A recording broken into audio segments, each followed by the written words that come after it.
First question is from Ellie, aka Mouse, one of my favourite little footballers. I hope you had a really good 10th birthday. She asked, what do you most like about football and being a footballer? For me, I think I most like about playing football is my team. We have a great group of girls and coaches, so it's a really nice kind of environment to be in. Also keeps me fit and healthy, and if I'm having any issues like day to day, it just lets me release a lot of stress and energy and it gets it all out. It's also a really fun sport to play and keeps me busy.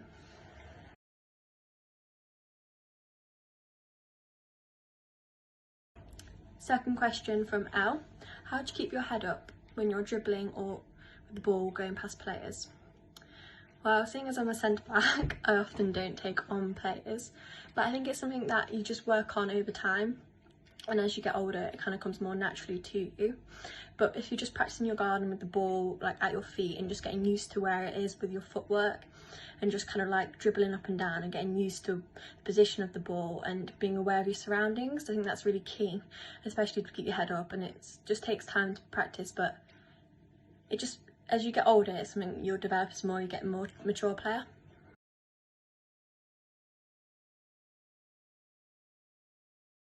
Next question is from Kev, and he asked what if I agreed with the FA's decision to cancel the season and what I was doing to prepare for next season at this moment in time. So honestly, I don't agree with the FA's decision, but I understand it, and I think they had to do what they had to do. And obviously people's health and well-being has to come first, and you can't play in these kind of conditions with supporters and players because you don't know who's kind of like interacting with each other and what their jobs are outside of football, so it's kind of a tricky situation. What am I doing to prepare for next season? During lockdown, I'm trying to keep as fit and healthy as I can, which means exercising as much as I can by going out on bike rides. I don't really like jogging as such because you don't really jog for a whole football match, it's more like fartlek training, so I prefer riding my bike. I've kind of set up a mini gym at home, which is nothing like the real gym, but it's kind of given me a little bit of normality to try and work out and get my muscles going again in preparation for the season.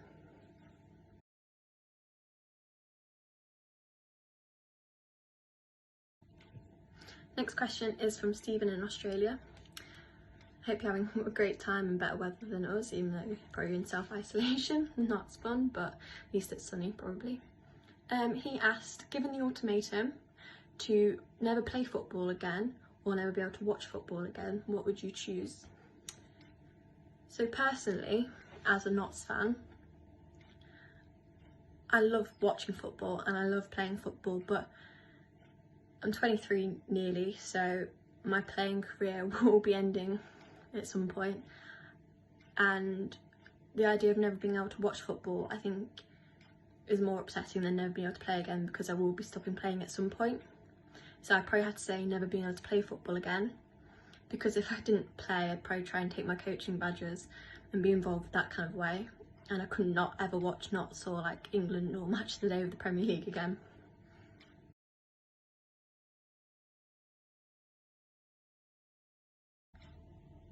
Next question from Stephen.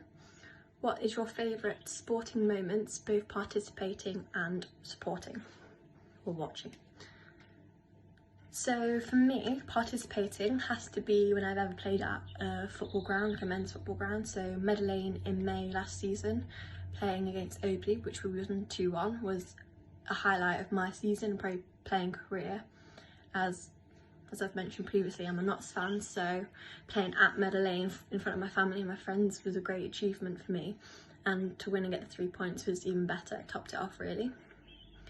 And I have to say that season as a whole as well, because we got to League Plate final and it was just a great season with a bunch of girls.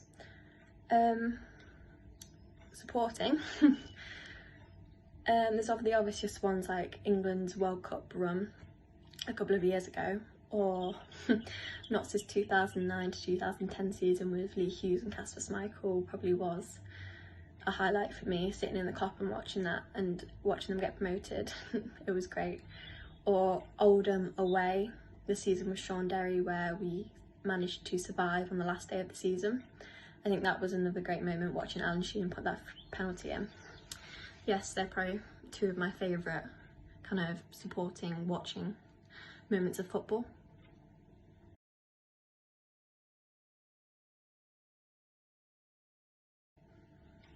Jack Walker asked, how do I unwind or relax after playing football? So I think both Adams will agree that if I don't think I played particularly well, or I think I've had enough game, it will take me a while to relax or unwind. Or if we lose like unfairly, it takes a lot for me to kind of like take that on. For example, when we got knocked out of the FA Cup this season, like I was just sat on the pitch for ages, kind of just not with my head down as such, but just kind of over analysing my own performance and what I could have done better. So it's hard to say what I do particularly, or there's not like an individual thing that I do to unwind or relax. It personally takes me a long time to kind of get the game out of my head, and it'll probably still be in my head until like the Tuesday after, where I go to training. I can talk through it. Yeah, so there's nothing I'd say or pinpoint that I do specifically to unwind. Like I think having a nice like long shower, just kind of getting all that kind of match residue off you. But yeah, personally it takes me a long time to unwind after a game, as I kind of wear my heart on my sleeve when I play football, so I kind of leave everything on the pitch. So if it's like a defeat or a game I wasn't happy with, then yeah, I don't really relax from it. I just kind of build up that kind of momentum to carry me through to the next game to perform better.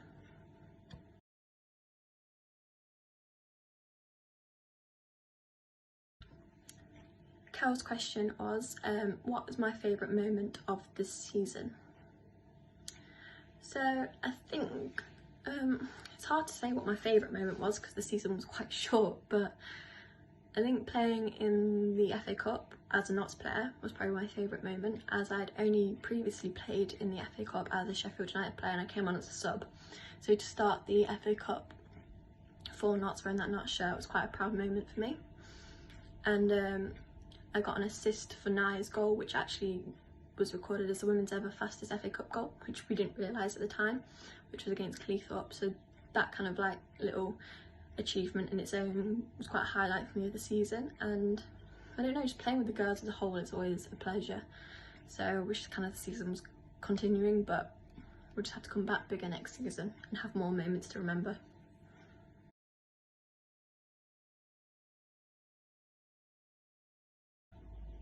Kel also asked who I think the funniest person on the squad is.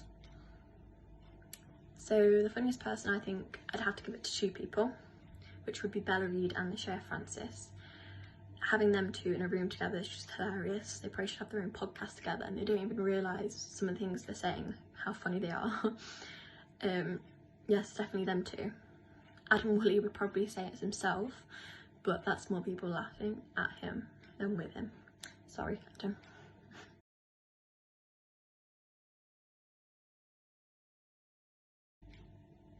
Kel's last question was how I'm keeping up with fitness and practice during the lockdown. So I've not actually touched a football. I'm kind of treating this as like a long pre-season process and just kind of doing cardio when I can, and to try and maintain my muscle mass by creating mini gym workouts for myself, and just kind of doing it that way and taking it step by step, because we don't know how long this is going to be for, we don't know how long it's going to last. So I'm just kind of trying to keep myself mentally fit and healthy for preparation of going back into football.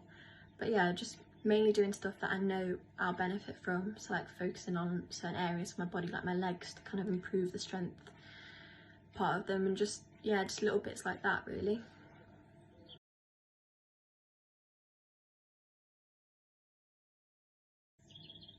Sean Denham, legend, he asked what or who inspired me to play football. So I don't know if there's a particular person that inspired me to play football, but my family is very football orientated and it kind of all revolves around Notts. So I think I kind of started playing football in the back garden with my brother when I was about 4 or 5. He used to just stick me in the goal and just fire shots at him, and I think kind of one day I just decided like, I don't want to be the one in the goal, I'd rather be the one kicking the ball. So that kind of changed around, and I just started playing with football with the boys at school, and then joined a local boys team, and then tried to find a girls team in my area, which was difficult when I was younger, but now there's so many more opportunities for girls. But I think, yeah, just kind of gradually, I've always been surrounded by football, so just kind of gradually my interest grew from just being around it constantly, and then my mum started taking me around to Notts games when I was about 6, so I've just been always around football, and then as I started playing it in the garden, just kind of picked up that passion for it.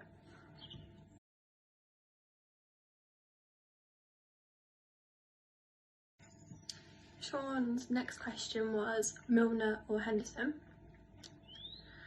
Seeing as Sean's a Liverpool fan, I'm not a big fan of Liverpool, not gonna lie. I'd rather have Doyle or O'Brien, to be fair, so neither Sean.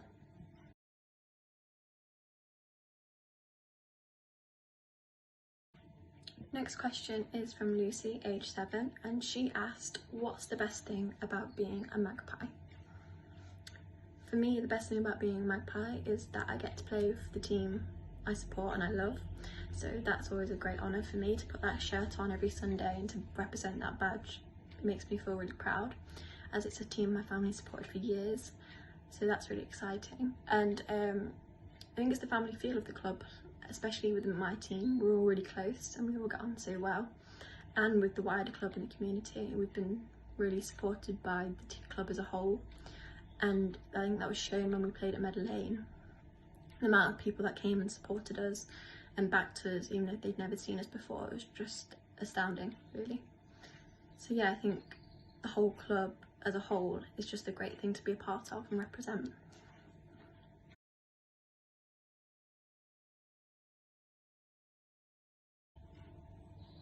Chloe asked, what would your message be to people during quarantine? So it's really hard because the quarantine is something that's unknown and something that we've never been through in our lifetimes, and hopefully we'll never have to go through again. So it's a really difficult time for people, as a lot of people tend to panic, but my advice would be not to panic and to try and look after your own well-being, be that mentally and physically. And I think exercise can really help, like going for walks every day just to clear your mind and get some fresh air can be really beneficial to yourselves. Yeah, to just try and keep yourself occupied and think of different things you could do, whether that be tidy your room or try and learn a new skill. I think it's a great time to spend time with family as well. So to make the most of being at home, because I know my family are all back together and we probably all won't be back together again like this. So yeah, make the most of family time and just stuff like that. But yeah, foremost, to look after yourselves and keep safe, I think is really important. Don't put yourselves at risk and just kind of try and follow what is being set out to you, and stay safe.